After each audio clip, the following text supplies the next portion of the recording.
Bismillahirrahmanirrahim. Assalamualaikum warahmatullahi wabarakatuh. Kami dari kelompok 16 yang beranggotakan Zakil Widat, Heru Herdianto dan juga Mukhlis Nur Rasyid akan menjelaskan mengenai pengaplikasian model 2 pendekatan interdisipliner dalam studi hukum perkawinan. Cakupan bahasan presentasi pada kali ini meliputi yang pertama pengertian dan konsep pendekatan interdisipliner model 2 yang nantinya akan dijelaskan oleh Zakil Widat, dan yang kedua adalah pengaplikasian pendekatan interdisipliner model 2 dalam studi hukum perkawinan yang nantinya akan dijelaskan oleh Heru Herdianto dan juga Mukhlis Nur Rasyid secara bergantian. Memasuki cakupan bahasan yang pertama, bahwa kita ketahui bersama pendekatan interdisipliner ini terbagi menjadi dua model.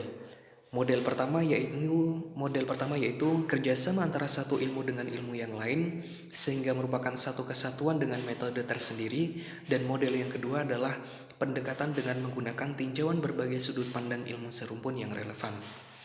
Nantinya presentasi kali ini akan terfokus pada pendekatan interdisipliner dengan menggunakan model 2. Lalu apa yang dimaksud dengan pendekatan interdisipliner model 2 dan bagaimana konsepnya? Jadi pendekatan interdisipliner model 2 merupakan pendekatan dalam pemecahan suatu masalah dengan menggunakan tinjauan berbagai sudut pandang ilmu serumpun yang relevan. Pengertian lain mengungkapkan bahwa pendekatan interdisipliner model 2 ini merupakan pemecahan suatu masalah dengan menggunakan tinjauan berbagai sudut pandang ilmu serumpun yang relevan atau tepat guna secara terpadu, sehingga interdisipliner menunjukkan adanya interaksi intensif antara satu ilmu atau lebih disiplin, baik yang langsung berhubungan atau tidak, melalui program pengajaran dan penelitian dengan tujuan integrasi konsep, metode, dan analisis. Nantinya secara tidak langsung model ini dapat membantu mencari solusi atas permasalahan global sekarang ini dari berbagai perspektif. Berbeda dengan model pertama yang menggunakan pendekatan kerjasama antar satu ilmu dengan ilmu yang lain yang merupakan satu kesatuan dengan metode tersendiri, model 2 ini menggunakan pendekatan ilmu serumpun. Jadi kata kunci di sini adalah ilmu serumpun. Jadi konsep pendekatan model 2 ini nantinya ada suatu permasalahan dalam bidang hukum perkawinan tentunya. Permasalahan ini akan dikaji dengan menggunakan pendekatan ilmu serumpun. Entah itu serumpun dalam ilmu sosial humaniora, serumpun dalam ilmu agama, ataupun yang lainnya. Jadi konsepnya seperti itu. Ilmu serumpun dalam hal ini banyak versinya. Misalnya seperti dalam rumpun ilmu agama, rumpun ilmu sosial humaniora, dan rumpun ilmu pasti. Rumpun ini bisa lebih rinci menjadi rumpun ilmu hukum, ilmu sosial, ilmu jiwa, dan sebagainya. Sehingga dalam model ini interdisipliner yang dimaksud adalah kajian dengan menggunakan sejumlah sudut pandang secara bersamaan. Lalu selanjutnya adalah aplikasi pendekatan interdisipliner model 2. Contohnya adalah dalam studi hukum perkawinan tentang pernikahan dini yang ditinjau dari aspek ekonomi, psikologi, dan sosial.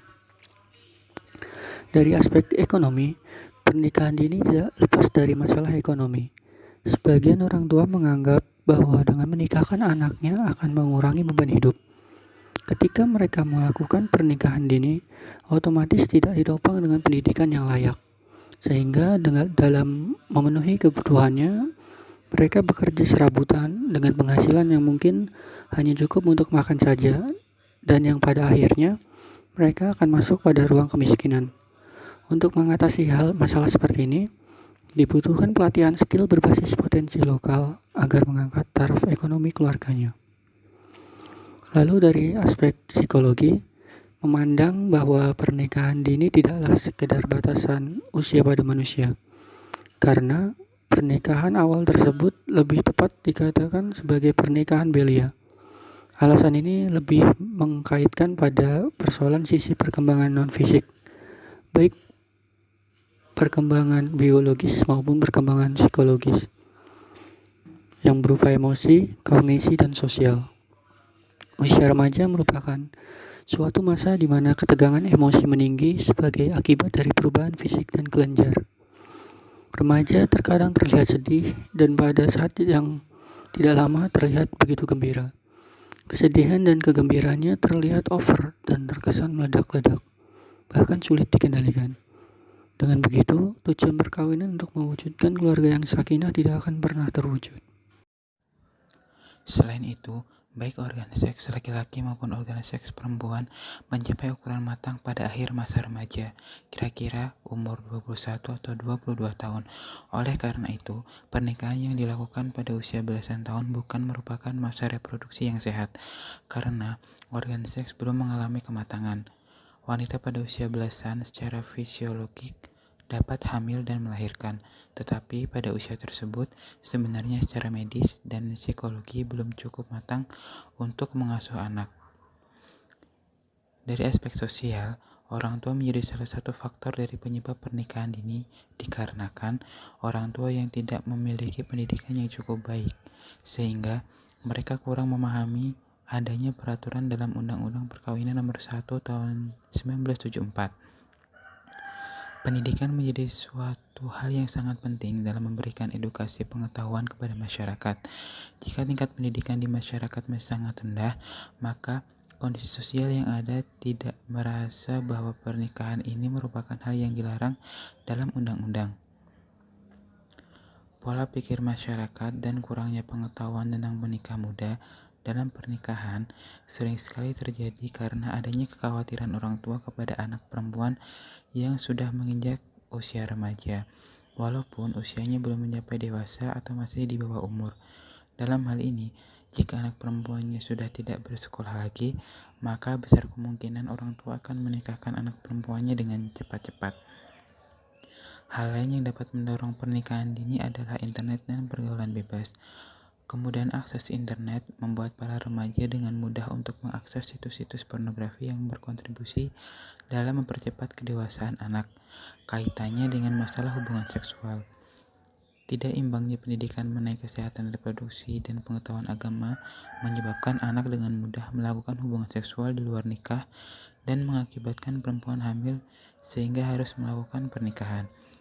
Dari hasil uraian di atas dapat disimpulkan bahwa faktor sosial yang dapat menyebabkan pernikahan dini sangat kompleks dan berasal dari faktor internal maupun eksternal. Faktor-faktor tersebut yaitu faktor orang tua, pendidikan, pola pikir masyarakat, dan pergaulan bebas. Sekian presentasi dari kelompok kami, kurang lebihnya mohon maaf. Wassalamualaikum warahmatullahi wabarakatuh.